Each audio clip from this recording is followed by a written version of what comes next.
10ನೇ ತರಗತಿಯ ಪ್ರೀತಿಯ ಮಕ್ಕಳೇ, ಈ ಅವಧಿಯ ಸಮಾಜ ವಿಜ್ಞಾನ ಭೂಗೋಳ ಕಲಿಕೆಗೆ ನಿಮ್ಮೆಲ್ಲರಿಗೂ ಕೂಡ ಪ್ರೀತಿಯ ಸ್ವಾಗತವನ್ನು ಕೋರ್ತಾ ಇದ್ದೇನೆ. ಈ ಒಂದು ಅವಧಿಯಲ್ಲಿ ಅಧ್ಯಾಯ 6 ಭಾರತದ ಜಲಸಂಪನ್ಮೂಲಗಳು ವಿಚಾರಗಳ ಬಗ್ಗೆ ಇವತ್ತು ನಾವು ವಿಷಯಗಳನ್ನು ತಿಳ್ಕೊಳ್ಳೋಣ ಮಕ್ಕಳೇ. ನಮ್ಮ ಪ್ರಕೃತಿ ನಮಗೆ ಸಾಕಷ್ಟು ಸಂಪನ್ಮೂಲಗಳನ್ನು ಕೊಟ್ಟಿದೆ. ಹಾಗಾದರೆ ಇಲ್ಲಿ ಬರುವಂಥ ಚಿತ್ರಗಳ ಸಂಪನ್ಮೂಲ ಯಾವುದು ಅಂತ ಗುರುತಿಸ್ತೀರಾ ಮಕ್ಕಳೇ? ಚಿತ್ರ ಗಮನಿಸ್ತಾ ಇದ್ದೀರಿ? ಇದು ಯಾವ ಸಂಪನ್ಮೂಲ? ನಿಮ್ಮ ಉತ್ತರ ಸರಿಗಿದೆ. ಇದು ಅರಣ್ಯ ಸಂಪನ್ಮೂಲ. ಮಕ್ಕಳೇ, ಮುಂದೆ ನೋಡೋದಾದರೆ ಚಿತ್ರದಲ್ಲಿ ನೋಡ್ತಾ ಇದ್ದೀರಿ? ಹೌದು ಮಕ್ಕಳೇ, ಇದು ಮಣ್ಣಿನ ಸಂಪನ್ಮೂಲ. ಮಕ್ಕಳೇ, ಮುಂದಿನ ಚಿತ್ರ ಗಮನಿಸೋಣ. ಅದು ಯಾವ ಸಂಪನ್ಮೂಲ ಅಂತ ಗುರುತಿಸೋಣ. ಬಂಗಾರದ ಚಿತ್ರ ನೋಡ್ತಾ ಇದ್ದೀರಾ ಮಕ್ಕಳೇ? ಇದನ್ನು ನಾವು ಯಾವ ಸಂಪನ್ಮೂಲ ಅಂತ ಗುರುತಿಸ್ಬೋದು? ನಿಮ್ಮ ಉತ್ತರ ಸರಿ ಇದೆ. ಅದು ಖನಿಜ ಸಂಪನ್ಮೂಲ. ಮಕ್ಕಳೇ, ಇದು ಯಾವ ಸಂಪನ್ಮೂಲ ಅಂತ ಹೇಳ್ಬೋದಲ್ವಾ? ನೀರು ಹರಿತಾ ಇದೆ. ನಿಮ್ಮ ಉತ್ತರ ಸರಿ ಇದೆ ಮಕ್ಕಳೇ. ಇದು ಜಲಸಂಪನ್ಮೂಲ. ಮಕ್ಕಳೇ, ಇವತ್ತು ನಮ್ಮ ಈ ಅವಧಿಯಲ್ಲಿ ಭಾರತದ ಜಲಸಂಪನ್ಮೂಲಗಳ ಕುರಿತಾದ ಈ ಅಂಶಗಳನ್ನು ತಿಳಿಯೋಣ. ಜಲಸಂಪನ್ಮೂಲಗಳ ಪ್ರಾಮುಖ್ಯತೆ ಏನು? ಭಾರತದ ಪ್ರಮುಖ ನದಿಗಳು ಯಾವ್ಯಾವುದು? ನೀರಾವರಿ ಅದರ ಅರ್ಥವೇನು? ಮತ್ತೆ ಭಾರತಕ್ಕೆ ನೀರಾವರಿಯ ಅವಶ್ಯಕತೆ ಏನು ಅನ್ನೋ ಅಂಶಗಳನ್ನು ಈ ಅವಧಿಯಲ್ಲಿ ನಾವು ತಿಳ್ಕೊಳ್ಳೋಣವಾ? ನೀವು ಕೂಡ ಇಲ್ಲಿ ಬರುವಂಥ ಪ್ರಮುಖ ಅಂಶಗಳನ್ನು ಬರ್ಕೊಂಡು ಒಂದು ನಕ್ಷೆಯೊಂದಿಗೆ ಸಿದ್ಧವಾಗಿದ್ದರೆ ನಿಮ್ಮ ಕಲಿಕೆ ಇವತ್ತು ಯಶಸ್ವಿ ಆಗುತ್ತೆ ಮಕ್ಕಳೇ. ಈ ಜಲಸಂಪನ್ಮೂಲಗಳ ಪ್ರಾಮುಖ್ಯತೆ. ನೀರು ಜೀವಜಲ ಅಂತ ಕರಿತೇವೆ. ಈ ಜೀವಜಲವನ್ನು ನಾವು ಯಾವುದಕ್ಕೆಲ್ಲ ಬಳಸ್ತೇವೆ? ಬಹಳ ಸುಲಭವಾದ ಪ್ರಶ್ನೆ. ನಮ್ಮ ದಿನನಿತ್ಯದ ಜೀವನದಲ್ಲಿ ಈ ನೀರಿನ ಬಳಕೆಯನ್ನು ನಾವು ಗಮನಿಸ್ತಾ ಇದ್ದೀವಿ. ಮಕ್ಕಳೇ, ಮೊದಲನೇದಾಗಿ ನಾವು ಹೇಳಲೇಬೇಕು, ನೀರನ್ನು ಕುಡಿಯಲು ಬಳಸ್ತೇವೆ. ಚಿತ್ರವನ್ನು ನೋಡ್ತಾ ಇದ್ದೀರಿ? 2, ಅಡಿಗೆ ಮತ್ತು ಸ್ವಚ್ಛತೆಗಾಗಿ ನಮಗೆ ಜಲ ಬೇಕಾಗತ್ತೆ. ಹೌದಲ್ವ ಮಕ್ಕಳೇ? ಹಾಗೆ ವ್ಯವಸಾಯ, ನಮಗೆ ಕೃಷಿ ಎಷ್ಟು ಪ್ರಾಮುಖ್ಯತೆ, ಆ ಕೃಷಿಗೆ ನೀರು ಬೇಕೇ ಬೇಕಾಗತ್ತೆ. ಹಾಗೆ ವಿದ್ಯುತ್ ಶಕ್ತಿ ತಯಾರಿಕೆ, ನಮ್ಮ ಜೀವನದಲ್ಲಿ ಬೆಳಕನ್ನು ನೀಡುವಂತಹ ವಿದ್ಯುತ್ ಶಕ್ತಿ, ಅದರ ಬಳಕೆಗೂ ನೀರು ಬೇಕಾಗತ್ತೆ. ಮಕ್ಕಳೇ, ಅತಿ ಮುಖ್ಯವಾಗಿ ಕೈಗಾರಿಕೆಗಳು ನೋಡಿ, ಕೈಗಾರಿಕೆಗಳಿಗೂ ಕೂಡ ನೀರು ಬೇಕೇ ಬೇಕಾಗತ್ತೆ. ಇನ್ನು ನೌಕಾಯಾನ ಮತ್ತು ಮೀನುಗಾರಿಕೆ ಮಾಡಬೇಕಾದ್ರೆ ನಮ್ಮ ಜಲಸಂಪನ್ಮೂಲಗಳು ಅತ್ಯವಶ್ಯಕವಾಗಿ ಬೇಕಾಗುತ್ತೆ. ಮಕ್ಕಳೇ, ಇದರ ಜೊತೆಗೆ ಇನ್ನೂ ಅನೇಕ ವಿಚಾರಗಳನ್ನು ನೀವು ಕೂಡ ಜೋಡಿಸ್ತಾ ಹೋಗ್ಬೋದು. ಹಾಗೆ ಮಕ್ಕಳೇ, ನಮ್ಮ ಭಾರತದ ವಿಚಾರಕ್ಕೆ ಬಂದಾಗ ನಮ್ಮ ಭಾರತದಲ್ಲಿ ಜಲಸಂಪನ್ಮೂಲ ಯಥೇಚ್ಛವಾಗಿದೆ. ಈ ಜಲಸಂಪನ್ಮೂಲ ಯಾವ ಯಾವ ರೂಪದಲ್ಲಿ ನಮ್ಮ ಭಾರತದಲ್ಲಿದೆ ನೋಡೋದಾದರೆ, ಅನೇಕ ನದಿಗಳು ನಮ್ಮ ಭಾರತದಲ್ಲೇ ಹರಿಯುತ್ತವೆ. ಸ್ವಲ್ಪ ಯೋಚನೆ ಮಾಡಿ, ಯಾವ ಯಾವ ನದಿಗಳು ನಮ್ಮ ಭಾರತದಲ್ಲಿ ಹರಿಯುತ್ತೆ ಅಂತ ಮುಂದೆ ನಾವು ಗಮನಿಸ್ತಾ ಹೋಗ್ತೇವೆ. ಹಾಗೆ ನಮಗೆ ಸಾಕಷ್ಟು ಮಳೆಯ ರೂಪದಲ್ಲಿ ನಮಗೆ ನೀರು ಸಿಗುತ್ತೆ. ಹಾಗೆ ಚಿತ್ರದಲ್ಲಿ ನೋಡ್ತಾ ಇದ್ದೀರಿ, ಅಂತರ್ಜಲವು ಕೂಡ ಯಥೇಚ್ಛವಾಗಿ ನಮ್ಮಲ್ಲಿದೆ. ಬಾವಿ ಮತ್ತು ಕೊಳವೆ ಬಾವಿಗಳ ಮೂಲಕ ನಾವು ಅಂತರ್ಜಲವನ್ನು ಕೂಡ ಬಳಸ್ಕೋಬಹುದು. ಮುಂದೆ ನೋಡೋಣ. ಈ ಭಾರತದ ನದಿಗಳನ್ನು ನಾವು 2 ವಿಭಾಗಗಳಾಗಿ ವಿಂಗಡಣೆ ಮಾಡಿಕೊಂಡಿದ್ದೇವೆ. ನೋಡ್ತಾ ಇದ್ದೀರಿ? ಮೊದಲನೇದು ಉತ್ತರ ಭಾರತದ ನದಿಗಳು. ನೋಡಿ, ಈ ಉತ್ತರ ಭಾರತದ ನದಿಗಳನ್ನು ಹಿಮಾಲಯದ ನದಿಗಳು ಅಂತಲೂ ಕರಿತಾ ಇದ್ದೇವೆ. ಮಕ್ಕಳೇ, ನೀವು ಹೇಳ್ಬೋದು, ಹಾಗಾದರೆ ಉತ್ತರ ಭಾರತದ ಪ್ರಮುಖ ನದಿಗಳು ಯಾವ್ಯಾವುದು? ಸಿಂಧೂ ನದಿ, ಗಂಗಾ ನದಿ ಹಾಗೂ ಬ್ರಹ್ಮಪುತ್ರ ನದಿ. ಹಾಗಾದರೆ 2ನೇ ವಿಧದ ಭಾರತದ ನದಿಗಳನ್ನು ನೋಡೋದಾದರೆ ದಕ್ಷಿಣ ಭಾರತದ ನದಿಗಳು ಅಂತ ಹೇಳ್ತೇವೆ. ಯಾವುದು ಮಕ್ಕಳೇ ಅವೆಲ್ಲ? ನೋಡಿ, ಮಹಾನದಿ, ಗೋದಾವರಿ ನದಿ, ಕೃಷ್ಣಾ ನದಿ ಹಾಗೂ ಕಾವೇರಿ ನದಿ. ನೋಡಿ, ಈಗ ಈ ನದಿಗಳ ಬಗ್ಗೆ ಹೆಚ್ಚಿನ ವಿಷಯಗಳನ್ನು ತಿಳ್ಕೊಳ್ತಾ ಹೋಗೋಣ. ನೋಡಿ, ಉತ್ತರ ಭಾರತದ ನದಿಗಳಲ್ಲಿ ತೆಗೆದುಕೊಂಡಾಗ ಮೊದಲನೇದು ಸಿಂಧೂ ನದಿ. ಗಮನಿಸ್ತಾ ಇದ್ದೀರಿ? ಸೊ ಸಿಂಧೂ ನದಿ ಎಲ್ಲಿ ಉಗಮವಾಗುತ್ತೆ? ಕೈಲಾಸ ಪರ್ವತದಲ್ಲೇ ಉಗಮವಾಗುತ್ತೆ. ಚಿತ್ರ ನೀವು ನೋಡ್ತಾ ಇದ್ದೀರಿ. ಕೈಲಾಸ ಪರ್ವತ ಎಷ್ಟು ಮನೋಹರವಾಗಿ ಬಣ್ಣ ಬಣ್ಣಗಳಿಂದ ಕಾಣ್ತಾ ಇದೆ. ಹಾಗೆ ಇದು ಹರಿಯುವಾಗ ವಾಯವ್ಯದಲ್ಲಿ ಹರಿಯುತ್ತೆ, ನೈಋತ್ಯಕ್ಕೆ ತಿರುಗುತ್ತೆ, ಪಾಕಿಸ್ತಾನವನ್ನು ಪ್ರವೇಶಿಸುತ್ತೆ. ನೀವು ಅದನ್ನು ನಕ್ಷೆಯಲ್ಲಿ ಈಗ ಗಮನಿಸ್ಬೋದು ಮಕ್ಕಳೇ. ನೋಡಿ, ಕೈಲಾಸ ಪರ್ವತದ ಸ್ಥಳವನ್ನು ನೀವು ನೋಡ್ತಾ ಇದ್ದೀರಿ. ಅಲ್ಲೊಂದು ಚಕ್ರ ತಿರುಗ್ತಾ ಇದೆ. ಅದು ಪ್ರಾರಂಭದಲ್ಲಿ ವಾಯವ್ಯಕ್ಕೆ ಹರಿತಾ ಇದೆ, ಆನಂತರದಲ್ಲಿ ನೈಋತ್ಯಕ್ಕೆ ತಿರುಗಿತು. ನೋಡ್ತಾ ಇದ್ದೀರಿ, ನೈಋತ್ಯಕ್ಕೆ ಚಲಿಸಿ ನಂತರ ಪಾಕಿಸ್ತಾನವನ್ನು ಪ್ರವೇಶಿಸುತ್ತೆ. ಆನಂತರ ಪಾಕಿಸ್ತಾನದ ಕರಾಚಿಯ ಬಳಿ ಅರಬ್ಬಿ ಸಮುದ್ರವನ್ನು ಸೇರುತ್ತೆ. ನೀವು ಮ್ಯಾಪಲ್ಲಿ ಎಲ್ಲ ಅಂಶಗಳನ್ನು ಗಮನಿಸ್ತಾ ಇದ್ದೀರಿ ಮಕ್ಕಳೇ. ಮುಂದೆ ಹೋಗೋದಾದರೆ ಈ ನದಿ ಎಷ್ಟು ಉದ್ದ ಹರಿಯುತ್ತೆ ಅನ್ನೋದಾದರೆ 2897 ಕಿಲೋಮೀಟರ್ಗಳು ಇದು ಹರಿಯುತ್ತೆ. ನೋಡಿ, ಭಾರತದಲ್ಲಿ 709 ಕಿಲೋಮೀಟರ್ ಹರಿಯುತ್ತೆ. ಮಕ್ಕಳೇ, ನಿಮಗೆ ಗೊತ್ತಿರ್ಬೋದು. ನೋಡಿ, ಮ್ಯಾಪಲ್ಲಿ ಗಮನಿಸ್ತಾ ಇದ್ದೀರಿ.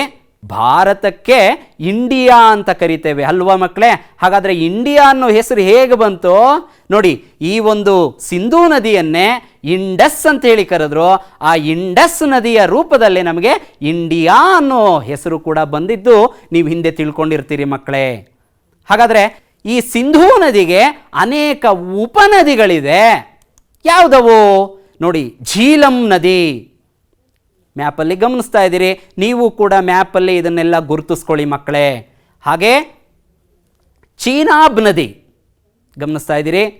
ಎಸ್. ಹಾಗೆ ರಾವಿ ನದಿ ನೋಡ್ತಾ ಇದ್ದೀರಿ. ಹಾಗೆ ಬಿಯಾಸ್ ನದಿ, ನಂತರ ಸಟ್ಲೇಜ್ ನದಿ ಗಮನಿಸಿದ್ರಿ. ಇವೆಲ್ಲ ಈ 5 ನಾವು ಉಪನದಿಗಳು ಅಂಥೇಳಿ ಕರಿತೇವೆ ಮಕ್ಕಳೇ. ಎಸ್. ಈಗ ಮುಂದೆ ನಾವು ನೋಡೋದಾದರೆ ಗಂಗಾ ನದಿ. ಭಾರತದಲ್ಲಿ ಗಂಗಾ ನದಿಗೆ ಮನಗಳಲ್ಲಿ ಕೂಡ ಸ್ಥಾನ ಕೊಟ್ಟಿದ್ದಾರೆ. ಯಾಕಂದರೆ ಈ ಗಂಗಾ ನದಿಯನ್ನು ಅತ್ಯಂತ ಪವಿತ್ರವಾದ ನದಿ ಅಂಥೇಳಿ ನಾವು ಭಾರತೀಯರು ಭಾವಿಸಿದ್ದೇವೆ. ನೋಡಿ, ಭಾರತದ ಅತ್ಯಂತ ಉದ್ದವಾದ ನದಿ ಎಷ್ಟು ಕಿಲೋಮೀಟರ್ ಭಾರತದಲ್ಲಿ ಇದು ಹರಿಯುತ್ತೆ ಅನ್ನೋದಾದರೆ 2525 ಕಿಲೋಮೀಟರ್ ಭಾರತದಲ್ಲಿ ಹರಿಯುತ್ತೆ. ನೋಡಿ, ಚಿತ್ರದಲ್ಲಿ ನೋಡ್ತಾ ಇದ್ದೀರಿ. ಗಂಗಾ ನದಿಯನ್ನು ನೀವು ಮ್ಯಾಪಲ್ಲಿ ಗುರುತಿಸ್ಕೊಳ್ಳಿ ಮಕ್ಕಳೇ. ಇದು ಎಲ್ಲಿ ಹುಟ್ಟುತ್ತೆ? ಗಂಗೋತ್ರಿ. ಅಲ್ಲಿ ಚಕ್ರದ ರೂಪದಲ್ಲಿ ನೀವು ನೋಡ್ತಾ ಇದ್ದೀರಿ. ಗಂಗೋತ್ರಿ ಅನ್ನೋ ಜಾಗದಲ್ಲಿ ಇದು ಹುಟ್ಟುತ್ತೆ. ನೋಡಿ, ಗಂಗೋತ್ರಿ ಉಗಮದ ಸ್ಥಳ ಕೂಡ ನೀವು ನೋಡ್ತಾ ಇದ್ದೀರಿ ಚಿತ್ರದಲ್ಲಿ. ಹಾಗಾದರೆ ಇದು ಆರಂಭದಲ್ಲಿ ದಕ್ಷಿಣಕ್ಕೆ ಹರಿಯುತ್ತೆ, ಆನಂತರ ಆಗ್ನೇಯಕ್ಕೆ ತಿರುವನ್ನು ಪಡ್ಕೊಳ್ಳುತ್ತೆ. ನೋಡ್ತಾ ಇದ್ದೀರಿ. ಹಾಗೆ ಅದು ಮುಂದೆ ಬಾಂಗ್ಲಾದೇಶವನ್ನು ಪ್ರವೇಶ ಮಾಡುತ್ತೆ. ನೋಡಿ, ಈ ಚಿತ್ರದಲ್ಲಿ ಆ ಚಕ್ರಗಳು ಏನು ತಿರುಗ್ತಾ ಇದೆ ಅವೆಲ್ಲವೂ ಇದರ ಹರಿವನ್ನು ತೋರಿಸ್ತಾ ಇದೆ ಮಕ್ಕಳೇ.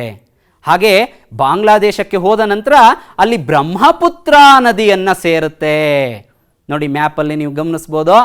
ಗಂಗಾ ನದಿ ಹೋಗಿ ಬ್ರಹ್ಮಪುತ್ರ ನದಿಯನ್ನು ಸೇರಿದ್ದನ್ನು ನೀವು ನೋಡ್ತಾ ಇದ್ದೀರಿ. ಆ ನಂತರ ಗಂಗಾ ಮತ್ತು ಬ್ರಹ್ಮಪುತ್ರ ನದಿ 2 ಸೇರಿ ಮುಂದೆ ಹರಿಯುವಾಗ ತನ್ನ ಹೆಸರನ್ನು ನಾವು ಬದಲಾಯಿಸ್ಕೊಂಡಿದ್ದೇವೆ. ಪದ್ಮಾ ನದಿ ಅಂಥೇಳಿ ಕರಿತೇವೆ ಮಕ್ಕಳೇ. ಚಿತ್ರದಲ್ಲಿ ಗಮನಿಸ್ತಾ ಇದ್ದೀರಿ. ಎಸ್ ಮಕ್ಕಳೇ. ಹಾಗಾದರೆ ಇದು ಕೊನೆಗೆ ಬಂಗಾಳ ಕೊಲ್ಲಿಯನ್ನು ಸೇರುತ್ತೆ. ಎಸ್. ಹಾಂ ಮಕ್ಕಳೇ, ಮುಂದೆ ನಾವು ಈ ಗಂಗಾ ನದಿಯ ಉಪನದಿಗಳು ಯಾವ್ಯಾವು ಅನ್ನೋದನ್ನು ಗಮನಿಸ್ತಾ ಹೋಗೋಣ. ಸೊ ಗಂಗಾ ನದಿಯ ಅತ್ಯಂತ ಉದ್ದವಾದ ಉಪನದಿ ಯಾವುದು ಅಂತ ಹೇಳಿದ್ರೆ ಯಮುನಾ ನದಿ. ಮ್ಯಾಪಲ್ಲಿ ಗಮನಿಸಿ ಮಕ್ಕಳೇ, ನೀವು ಕೂಡ ಆ ಯಮುನಾ ನದಿಯನ್ನು ಗುರುತಿಸ್ಕೊಳ್ಳಿ. ಹಾಗೆ ನೋಡೋದಾದರೆ ರಾಮಗಂಗಾ ನೋಡ್ತಾ ಇದ್ದೀರಿ. ಹಾಗೆ ಗೋಮತಿ ನದಿ. ಎಸ್. ಹಾಗೆ ಗಾಘ್ರಾ ನದಿ, ಗಂಡಕ್ ಗಮನಿಸ್ತಾ ಇದ್ದೀರಾ ಉಪನದಿಗಳು. ಕೋಸಿ ನದಿ. ಹಾಂ ಮಕ್ಕಳೇ, ಈ ಎಲ್ಲ ನದಿಗಳು ಬಂದು ಗಂಗಾ ನದಿಯನ್ನು ಸೇರ್ತಾ ಇರೋದನ್ನು ನೋಡ್ತಾ ಇದ್ದೀರಿ ನೀವು ನಕ್ಷೆಯಲ್ಲಿ. ಹಾಗೆ ಸೋನೆ ಉಪನದಿಯನ್ನು ಕೂಡ ನೋಡ್ತಾ ಇದ್ದೀರಿ. ಇವೆಲ್ಲ ಉಪನದಿಗಳು ಗಂಗಾ ನದಿಯನ್ನು ಬಂದು ಸೇರುತ್ತೆ. ಹಾಂ ಮಕ್ಕಳೇ, ಗಂಗಾ ನದಿ ನಾನು ಆಗಲೇ ಹೇಳಿದೆ, ಗಂಗಾ ನದಿ ಅತ್ಯಂತ ಪವಿತ್ರವಾದಂತಹ ನದಿ ಅಂತ ನಾವು ಹೇಳ್ತೇವೆ. ಆದರೆ ಆ ಚಿತ್ರದಲ್ಲಿ ನೀವು ನೋಡಿದ್ರೆ ಎಷ್ಟು ನಾವು ಅಪವಿತ್ರಗೊಳಿಸಿದ್ದೀವಿ ಅನ್ನೋದು ಗೊತ್ತಾಗ್ತಾ ಇದೆ. ನದಿಗಳು ಮಾಲಿನ್ಯವಾಗ್ತಾ ಇದೆ. ಈ ಸಂದರ್ಭದಲ್ಲಿ ನಮ್ಮ ಕೇಂದ್ರ ಸರ್ಕಾರ ಒಂದು ಯೋಜನೆಯನ್ನು ಹಾಕ್ಕೊಂಡಿದೆ, ನಮಾಮಿ ಗಂಗೆ. ನೋಡಿ, ಈ ಒಂದು ಯೋಜನೆಯ ಬಗ್ಗೆ ಮಾಹಿತಿಯನ್ನು ಸಂಗ್ರಹಿಸಿ ಅದರ ಬಗ್ಗೆ ಒಂದು ಪ್ರಬಂಧವನ್ನು ಬರೆಯಿರಿ ಮಕ್ಕಳೇ. ಬರೀತಿರಲ್ವಾ? ಮುಂದೆ ಹೋಗೋಣವಾ? ಹಾಂ ಮಕ್ಕಳೇ, ಉತ್ತರ ಭಾರತದ ನದಿಗಳಲ್ಲಿ ಬ್ರಹ್ಮಪುತ್ರ ನದಿಯ ಬಗ್ಗೆ ವಿಚಾರಗಳನ್ನು ತಿಳ್ಕೊಳ್ಳೋಣವಾ? ನೋಡಿ, ಎಲ್ಲೂ ಹುಟ್ಟುತ್ತೆ ಬ್ರಹ್ಮಪುತ್ರ ನದಿ ಅನ್ನೋದಾದರೆ ಮಾನಸ ಸರೋವರದ ಸಮೀಪ ಚೆಮೆಯಂಗ್ಡಂಗ್ ಅಂತ ಒಂದು ಸ್ಥಳ ಇದೆ. ಇದು ಈಗಿನ ಟಿಬೆಟ್ನಲ್ಲಿ ಇರುವಂಥ ಸ್ಥಳ. ಈಗ ಅಲ್ಲೊಂದು ಚಕ್ರ ನೀವು ನೋಡ್ತಾ ಇದ್ದೀರಿ, ಅದೇ ಸ್ಥಳವನ್ನೇ ನಾವು ಚೆಮೆಯಂಗ್ಡಂಗ್ ಅಂತ ಹೇಳಿ ಹೇಳ್ತೇವೆ. ಅಲ್ಲೇ ಮಾನಸ ಸರೋವರ ಕೂಡ ಇದೆ. ಆ ಚಿತ್ರವನ್ನು ಕೂಡ ನೋಡ್ತಾ ಇದ್ದೀರಿ. ಎಷ್ಟು ಸ್ವಚ್ಛವಾಗಿರುವಂತಹ ಸರೋವರದ ದೃಶ್ಯ ಅಲ್ಲಿ ನೋಡಿ. ಈ ಒಂದು ಬ್ರಹ್ಮಪುತ್ರ ನದಿಯ ಹರಿವು ಅಲ್ಲಿಂದ ಆರಂಭವಾಯಿತು. ಮುಂದೆ ಅದು ಪೂರ್ವದ ದಿಕ್ಕಿನಲ್ಲಿ ಹರಿಯುತ್ತೆ. ನೋಡಿ, ನಕ್ಷೆಯಲ್ಲಿ ಗಮನಿಸ್ತಾ ಇದ್ದೀರಿ. ನೀವು ಕೂಡ ನಕ್ಷೆಯಲ್ಲಿ ಈ ನದಿಯನ್ನು ಗುರುತಿಸ್ತಾ ಹೋಗಿ. ಆ ನಂತರದಲ್ಲಿ ಅರುಣಾಚಲ ಪ್ರದೇಶ ನಮ್ಮ ದೇಶದೊಳಕ್ಕೆ ಹರಿವನ್ನು ಆರಂಭಿಸುತ್ತೆ. ಅಲ್ಲಿ ಒಂದು ಸಣ್ಣ ಕಂದರದ ಮೂಲಕ ಭಾರತವನ್ನು ಪ್ರವೇಶಿಸುತ್ತೆ. ಆ ಕಂದರದ ದೃಶ್ಯ ಕೂಡ ನೀವು ನೋಡ್ಬೋದು ಮಕ್ಕಳೇ. ಇಲ್ಲಿ ನೋಡ್ತಾ ಇದ್ದೀರಿ. ನೋಡಿ, ಈ ಒಂದು ಕಂದರದಲ್ಲಿ ತಿರುವನ್ನು ಪಡೆದು ಭಾರತದ ಅರುಣಾಚಲ ಪ್ರದೇಶವನ್ನು ಬ್ರಹ್ಮಪುತ್ರ ನದಿಯು ಹರಿಯುತ್ತೆ.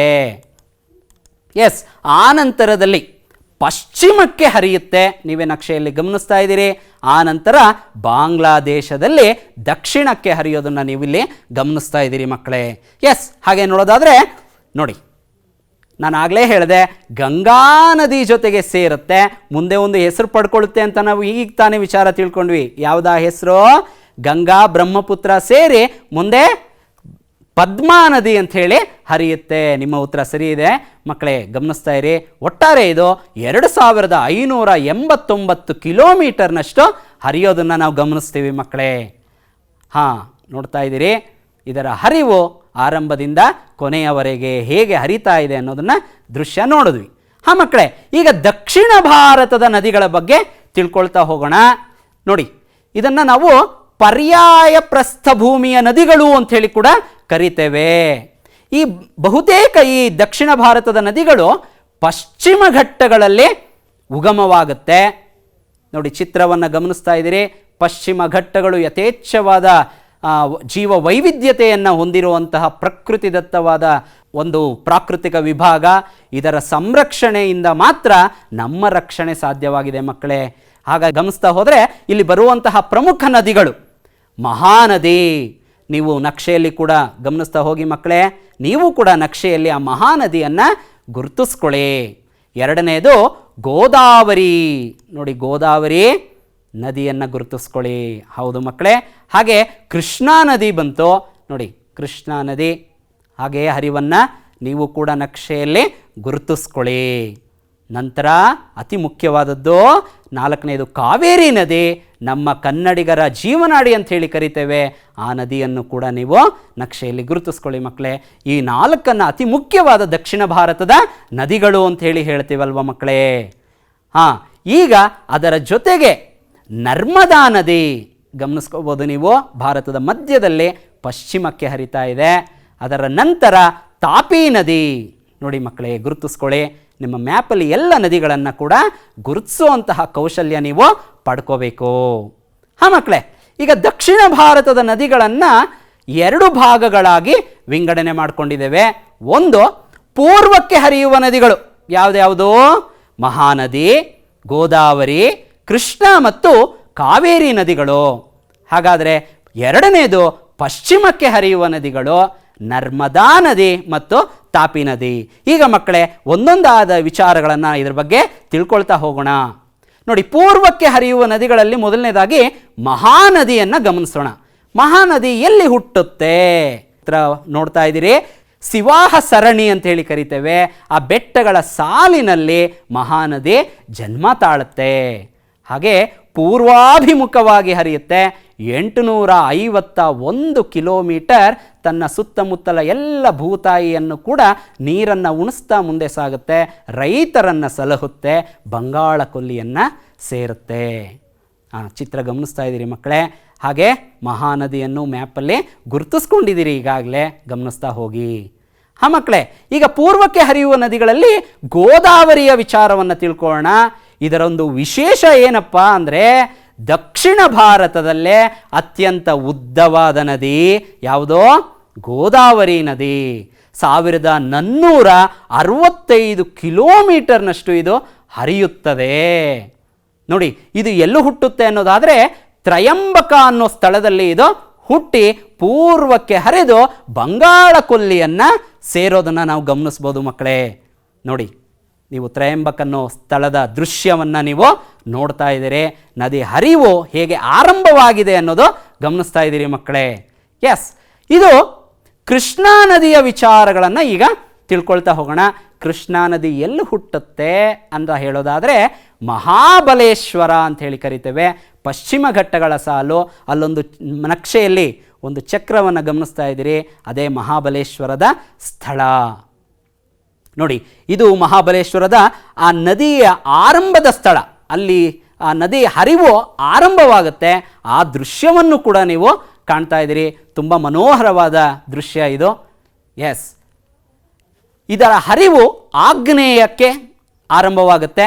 ಸುಮಾರು 1400 ಕಿಲೋಮೀಟರ್ ಹರಿದು ಕೊನೆಯದಾಗಿ ಬಂಗಾಳ ಕೊಲ್ಲಿಯನ್ನು ಸೇರುತ್ತೆ. ನೋಡ್ತಾ ಇದ್ದೀರಿ.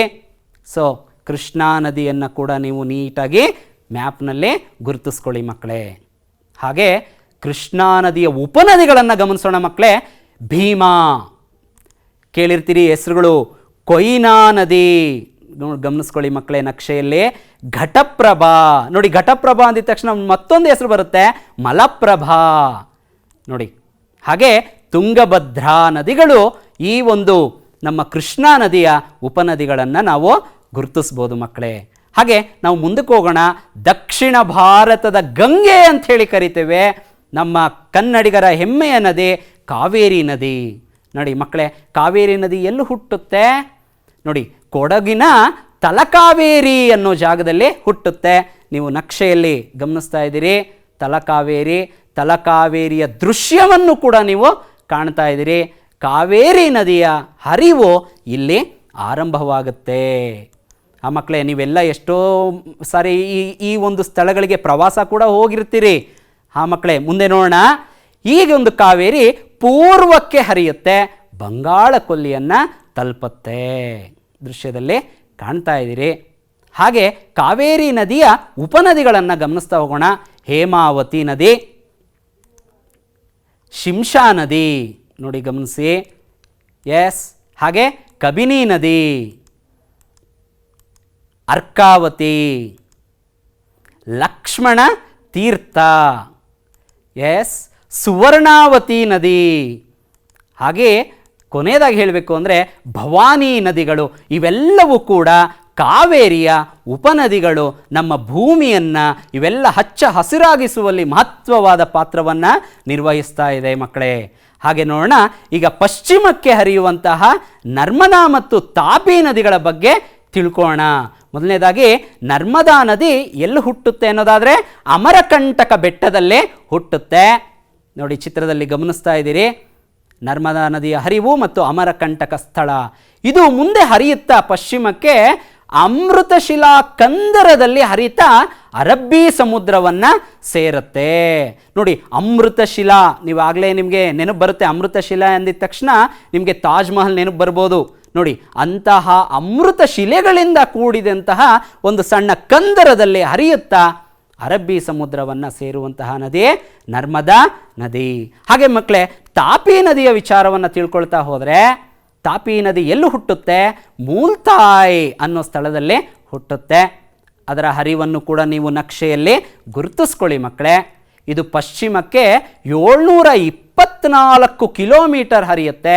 ಅಂತಿಮವಾಗಿ ಅರಬ್ಬಿ ಸಮುದ್ರವನ್ನು ಸೇರೋದನ್ನು ನೀವು ಗಮನಿಸ್ಬೋದು ಮಕ್ಕಳೇ.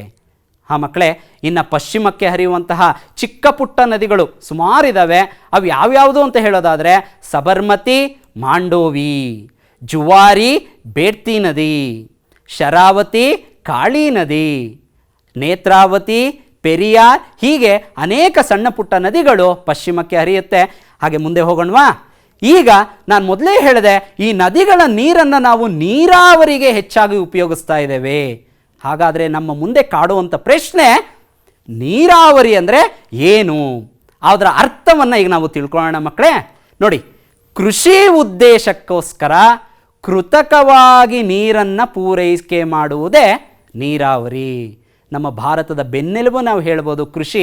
ಆ ಕೃಷಿಗೆ ನಾವು ಕೃತಕವಾಗಿ ನೀರನ್ನು ಪೂರೈಸ್ತೀವಿ. ಇದನ್ನೇ ನಾವೇನಂತ ಕರಿತೀವಿ ಮಕ್ಕಳೇ? ನೀರಾವರಿ. ಈ ದೃಶ್ಯಗಳೆಲ್ಲ ನೀವು ಹಳ್ಳಿಗಳಲ್ಲಿ ನೋಡಿರ್ತೀರಿ, ನಿಮಗೆ ಇದೆಲ್ಲ ಸರ್ವೇ ಸಾಮಾನ್ಯವಾಗಿರುತ್ತೆ. ಇದನ್ನೇ ನಾವು ನೀರಾವರಿ ಅಂತ ಹೇಳಿ ಕರಿತೇವೆ. ಹಾಗಾದರೆ ಈ ಕೃತಕವಾಗಿ ನೀರನ್ನು ನಾವು ಪೂರೈಕೆ ಮಾಡಬೇಕಾದ್ರೆ ನೀರಾವರಿಯ ಮೂಲಗಳು, ಆ ನೀರಿನ ಮೂಲ ಎಲ್ಲೆಲ್ಲಿಂದ ಇದೆ ಅಂದರೆ, ಮೊದಲನೇದಾಗಿ ನದಿಗಳಿಂದ ಪಡ್ಕೊಳ್ತೇವೆ, ಚಿತ್ರ ನೋಡ್ತಾ ಇದ್ದೀರಿ. ಎರಡನೇದಾಗಿ ಹೇಳಬೇಕು ಅಂದರೆ ಜಲಾಶಯಗಳಿದೆ. ನಮ್ಮಲ್ಲಿ ಸಾಕಷ್ಟು ನಾವು ಡ್ಯಾಮ್ ಅಂತ ಹೇಳ್ತೇವೆ ನೋಡಿ, ಜಲಾಶಯಗಳಲ್ಲಿ ಸಂಗ್ರಹ ಮಾಡಿ ನೀರನ್ನು ಬಳಕೆ ಮಾಡ್ಕೊಳ್ತೇವೆ.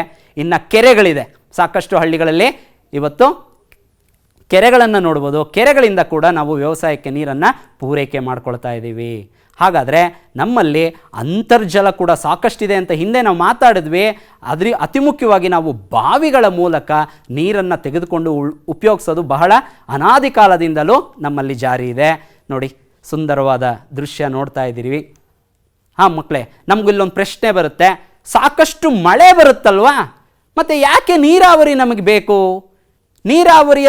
ನೀರಾವರಿಯ ಮೂಲಕ ಕೃತಕವಾಗಿ ನೀರನ್ನು ಪೂರೈಸೋ ಅವಶ್ಯಕತೆ ಏನು ಅನ್ನೋ ಪ್ರಶ್ನೆ ಹೇಳೋದಾದರೆ, ನೋಡಿ ಇಲ್ಲಿ ಯಾಕೆ ಬೇಕು ನಮಗೆ ಈ ಒಂದು ನೀರಾವರಿ ಅಂದರೆ, ಮೊದಲನೇದಾಗಿ ಭಾರತವು ಕೃಷಿ ಪ್ರಧಾನವಾದ ದೇಶ. ಕೃಷಿಯೇ ಜೀವನಾಡಿ. ಈ ಕೃಷಿಗೆ ಜೀವನಾಡಿ ಯಾವುದು ಅಂದರೆ ನೀರು. ಈ ಕೃಷಿಗೆ ನಿರಂತರವಾಗಿ ನೀರನ್ನು ನಾವು ಸರಬರಾಜು ಮಾಡಬೇಕಾಗತ್ತೆ, ಅದರಿಂದ ನೀರಾವರಿ ಬೇಕು. ಎರಡನೇದು ಬರೋಣ, ಭಾರತದ ಕೃಷಿ ಮಾನ್ಸೂನ್ ಮಳೆಯನ್ನು ಆಧರಿಸಿದೆ. ನಮಗೆ ಮಳೆ ಬಂದ್ರೇ ಬೆಳೆ ಅನ್ನೋ ಸ್ಥಿತಿ ಇದೆ. ಆದರೆ ಈ ಮಾನ್ಸೂನ್ ಮಳೆಯ ಒಂದು ವಿಚಿತ್ರ ಏನಪ್ಪ ಅಂದರೆ, ಮೊದಲನೇದಾಗ ಅದು ಋತುಕಾಲಿಕ.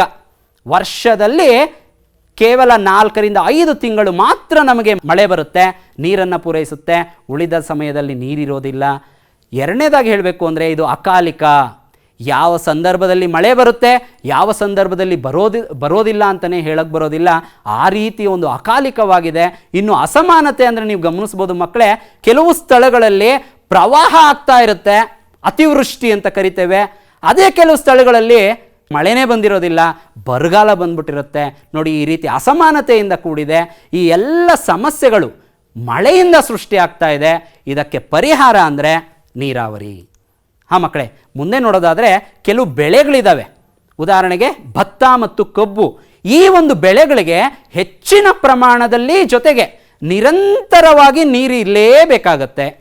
ಹಾಗಾದರೆ ಮಳೆಯನ್ನು ಆಧರಿಸಿದ್ರೆ ಆಗತ್ತಾ? ಖಂಡಿತ ಇಲ್ಲ.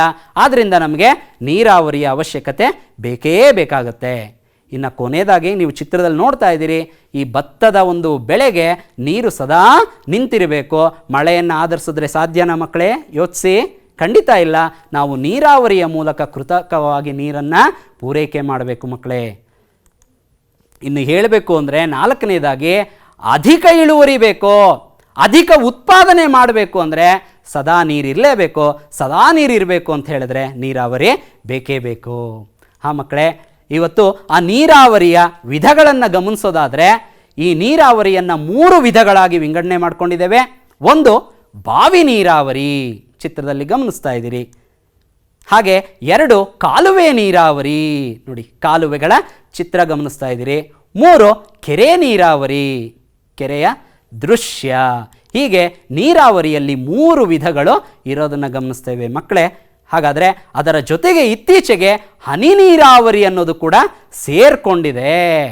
ಜೊತೆಗೆ ಸಿಂಪಡಣೆ ನೀರಾವರಿ, ಸ್ಪ್ರಿಂಕ್ಲರ್ ಅಂತ ಹೇಳಿ ಕರಿತೇವೆ. ಆ ದೃಶ್ಯವನ್ನು ಕೂಡ ನೀವು ನೋಡ್ತಾ ಇದ್ದೀರಿ. ನಿಮ್ಮ ಹಳ್ಳಿಗಳಲ್ಲಿ ಎಲ್ಲ ದೃಶ್ಯಗಳನ್ನು ನೋಡ್ತಿರ್ತೀರಿ. ಸೊ ಡ್ರಿಪ್ ಇರಿಗೇಷನ್ ಮತ್ತು ಸ್ಪ್ರಿಂಕ್ಲರ್ ಅನ್ನೋ ಪದಗಳನ್ನು ನಾವು ಬಳಕೆ ಮಾಡುವಂಥದ್ದು.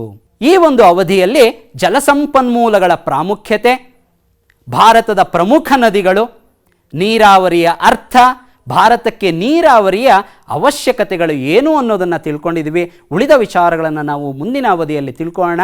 ಇಲ್ಲಿಯವರೆಗೂ ಕಲಿತಂತಹ ವಿಚಾರಗಳು ಯಾವ ರೀತಿ ಸಫಲವಾಗಿದೆ ಅನ್ನೋದಕ್ಕೆ 1-2 ಪ್ರಶ್ನೆಗಳಿಗೆ ಉತ್ತರವನ್ನು ಗಮನಿಸೋಣ ಮಕ್ಕಳೇ. ನಿಮ್ಮ ಮುಂದೆ ಬಹು ಆಯ್ಕೆಯ ಪ್ರಶ್ನೆಗಳಿವೆ. ಭಾರತದ ಉದ್ದವಾದ ನದಿ ಎ ಸಿಂಧೂ ನದಿ, ಬಿ ಬ್ರಹ್ಮಪುತ್ರ ನದಿ, ಸಿ ಗಂಗಾ ನದಿ, ಡಿ ಗೋದಾವರಿ ನದಿ. ಮಕ್ಕಳೇ ಯೋಚನೆ ಮಾಡಿ, ಭಾರತದ ಉದ್ದವಾದ ನದಿ ನಿಮ್ಮ ಆಯ್ಕೆ? ಎಸ್, ಉತ್ತರ ಸಿ ಗಂಗಾ ನದಿ ಸರಿಯಾದ ಉತ್ತರ. ಹಾಂ ಮಕ್ಕಳೇ, ಬಿಟ್ಟಿರುವ ಸ್ಥಳಗಳಿಗೆ ಸೂಕ್ತ ಪದಗಳನ್ನು ತುಂಬಿಸುವಂಥ ಕೆಲಸವನ್ನು ಈಗ ಮಾಡೋಣ. ಮೊದಲನೇದಾಗಿ ಸಿಂಧೂ ನದಿಯ ಉಗಮ ಸ್ಥಳ ಡ್ಯಾಶ್. ಉತ್ತರ ಕೈಲಾಸ ಪರ್ವತ. ಹಾಂ ಮಕ್ಕಳೇ, ದಕ್ಷಿಣ ಭಾರತದಲ್ಲೇ ಅತ್ಯಂತ ಉದ್ದವಾದ ನದಿ ಯಾವುದು ಅಂತ ಹೇಳೋದಾದರೆ ಉತ್ತರ ಯೋಚಿಸಿ. ಎಸ್, ಉತ್ತರ ಗೋದಾವರಿ ನದಿ. ಆ ಮೂರನೇದು ಮಕ್ಕಳೇ, ಗಂಗಾ ನದಿಗೆ ಬಂದು ಸೇರುವ ಉದ್ದವಾದ ಉಪನದಿ ಡ್ಯಾಶ್. ಉತ್ತರ ಸಿಕ್ತಲ್ವಾ? ಯೋಚಿಸಿದ್ರಲ್ವಾ? ಉತ್ತರ ಯಮುನಾ ನದಿ. ಹಾಂ ಮಕ್ಕಳೇ, ಸರಿಯಾದ ಉತ್ತರವನ್ನು ನೀಡಿದಂತಹ ಎಲ್ರಿಗೂ ಕೂಡ ಅಭಿನಂದನೆಗಳು. ಮಕ್ಕಳೇ, ನಮ್ಮ ಮುಂದೆ ಮತ್ತೊಂದು ಕೆಲಸ ಇದೆ. ಆ ಪಟ್ಟಿ ಮತ್ತು ಬಿ ಪಟ್ಟಿಯಂತಹ ಅಂಶಗಳನ್ನು ಹೊಂದಿಸೋಣ. ಆ ಪಟ್ಟಿಯಲ್ಲಿ ನದಿಗಳಿವೆ, ಬಾ ಪಟ್ಟಿಯಲ್ಲಿ ಅವು ಹುಟ್ಟುವ ಸ್ಥಳ ಇದೆ, ಉಗಮ ಸ್ಥಾನಗಳಿವೆ. ಅವನ್ನು ಹೊಂದಾಣಿಕೆ ಮಾಡಬೇಕು. ನೋಡಿ ಮಕ್ಕಳೇ, ಮೊದಲನೇದು ಗಂಗಾ ನದಿ ಉಗಮ ಸ್ಥಳ. ನಿಮ್ಮ ಉತ್ತರ ಸರಿ ಇದೆ, ಸಿ ಗಂಗೋತ್ರಿ. ಎರಡನೇ ನದಿ ನೋಡೋಣ, ನರ್ಮದಾ ನದಿ. ಉತ್ತರ ಯಾವುದು ಮಕ್ಕಳೇ? ಡಿ ಅಮರಕಂಟಕ. ಎಸ್. ಮೂರನೇದು ನೋಡೋಣ, ಮಹಾನದಿ ಉಗಮ ಸ್ಥಳ. ಉತ್ತರ ಸರಿ ಇದೆ, ಬಿ ಸಿವಾಹ್ ಅನ್ನುವಂಥ ಸ್ಥಳ. 4 ಗೋದಾವರಿ ನದಿ. ಉತ್ತರ ತ್ರಯಂಬಕ. 5ನೇದು ನೋಡುವ, ಕೃಷ್ಣಾ ನದಿ ಉಗಮ ಸ್ಥಳ ಎಫ್ ಮಹಾಬಲೇಶ್ವರ. 6ನೇದು ಈಗಾಗಲೇ ಉತ್ತರ ಉಳ್ಕೊಂಡಿದೆ ಮಕ್ಕಳೇ, ಎ ಮೂಲ್ತಾಯಿ ಅನ್ನೋಂಥ ಉತ್ತರ. ಸರಿಯಾದ ಉತ್ತರವನ್ನು ಕೊಟ್ಟ ಎಲ್ಲ ವಿದ್ಯಾರ್ಥಿಗಳು ಕೂಡ ಅಭಿನಂದನೆಗಳು. ಕೆಲವು ಪ್ರಶ್ನೆಗಳನ್ನು ಮನೆಗೆಲಸವಾಗಿ ತೆಗೆದುಕೊಂಬೋಣ. ಈ ಕೆಳಕಂಡ ಪ್ರಶ್ನೆಗಳಿಗೆ ಉತ್ತರಿಸಿ. ಬ್ರಹ್ಮಪುತ್ರ ನದಿ ಕುರಿತು ವಿವರಿಸಿ. 2 ನೀರಾವರಿ ಎಂದರೇನು? ಭಾರತದ ಪ್ರಮುಖ ನೀರಾವರಿ ವಿಧಗಳನ್ನು ತಿಳಿಸಿ. 3 ಭಾರತದ ಪ್ರಮುಖ ನೀರಾವರಿ ವಿಧಗಳಾವುವು? 4 ಭಾರತದಲ್ಲಿ ನೀರಾವರಿ ಏಕೆ ಅತ್ಯವಶ್ಯಕ? ಈ ಪ್ರಶ್ನೆಗಳಿಗೆ ಉತ್ತರವನ್ನು ಬರೀತಿರಲ್ವ ಮಕ್ಕಳೇ? ಹಾಗೆ ಕೆಲವು ಚಟುವಟಿಕೆಗಳನ್ನು ನಿಮಗೆ ಕೊಡ್ತಾ ಇದ್ದೀನಿ. ಭಾರತದ ಅಂದವಾದ ನಕ್ಷೆಯನ್ನು ಬರೆದು ಪ್ರಮುಖ ನದಿಗಳನ್ನು ಗುರುತಿಸಿ. ಹಾಗೆ ಕೆರೆಗಳ ವಿಚಾರಕ್ಕೆ ಬರೋಣ. ಕೆರೆಗಳಿಂದಾಗುವ ಪ್ರಯೋಜನಗಳನ್ನು ಪಟ್ಟಿ ಮಾಡಿ. ಚಿತ್ರ ನೋಡ್ತಾ ಇದ್ದೀರಿ, ನಿಮ್ಮೂರ ಸುತ್ತಮುತ್ತಲೂ ಕೂಡ ಈ ಒಂದು ಕೆರೆಗಳಿರುತ್ತೆ. ಅದರ ಜೊತೆಗೆ ಕೆರೆಗಳ ಸಂರಕ್ಷಣೆಗೆ ನಿಮ್ಮ ಸಲಹೆಗಳನ್ನು ಪಟ್ಟಿ ಮಾಡಿ ನಿಮ್ಮ ಶಿಕ್ಷಕರಿಗೆ ತೋರಿಸಿ. ಪ್ರೀತಿಯ ಮಕ್ಕಳೇ, ಈ ಒಂದು ಅವಧಿಯಲ್ಲಿ ನಾವು ಭಾರತದ ಜಲಸಂಪನ್ಮೂಲದ ಸಾಕಷ್ಟು ವಿಚಾರಗಳನ್ನು ಚರ್ಚೆ ಮಾಡಿದ್ದೀವಿ. ಮುಂದಿನ ಅವಧಿಯಲ್ಲಿ ಈ ಒಂದು ನೀರಾವರಿಯ ವಿಧಗಳು ಮತ್ತು ವಿವಿಧೋದ್ದೇಶ ನದಿ ಕಣಿವೆ ಯೋಜನೆಗಳು ಭಾರತವನ್ನು ಹೇಗೆ ಸಮೃದ್ಧಿಗೊಳಿಸ್ತಾ ಇದೆ ಅನ್ನೋ ವಿಚಾರಗಳನ್ನು ತಿಳ್ಕೊಳ್ಳೋಣ. ನಿಮ್ಮೆಲ್ಲರಿಗೂ ಕೂಡ ಶುಭವಾಗಲಿ. ಧನ್ಯವಾದಗಳು ಮಕ್ಕಳೇ.